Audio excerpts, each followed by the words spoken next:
Kasi ano bang nakakatakot sa isang hapon na nagpapakakano, tas panay gun bars? Eh mas masakit pa yung mga negative comments sa akin kaysa sa mismong harapang to. Nagsasayang ka ng mga bala habang nagsasayang ako ng mga araw sa pagtanggap, bro.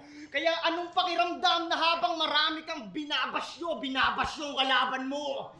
Pero akin yung winawas to. Alam nyo yan. Elimination ng Marso. Nobyembre ngayon, di ba? Tanong ko lang. So bali 8 months kong kinimkim yung mga hate hanggang sa mag-anyong buwang.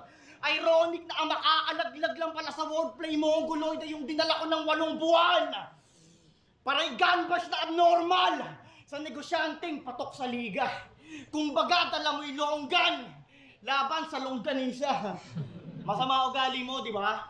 Halata naman. Sa figura mo pa lang, pues patay na tot, katay pa at inulang pagpaslang intestine mo yung gagamitin pag kinuha ang laman pambalot na ng longganisa yung bituka mong halang.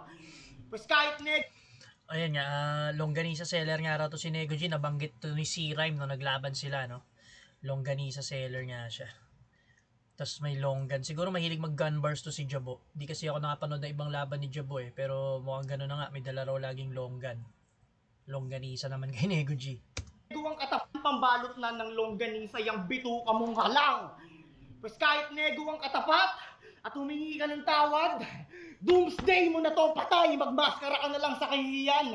Gumawa ng two-face at mag-customize, di ako tatanggap ng mandatory, mga sorry, kayong pure hate na nag-colonize o talagang bawal sorry, Jabo Woki, it's too late to apologize. Yeah, elimination ko. Jabawakis, alam naman natin lahat yun, yung dance crew, no, nakamaskarang puti.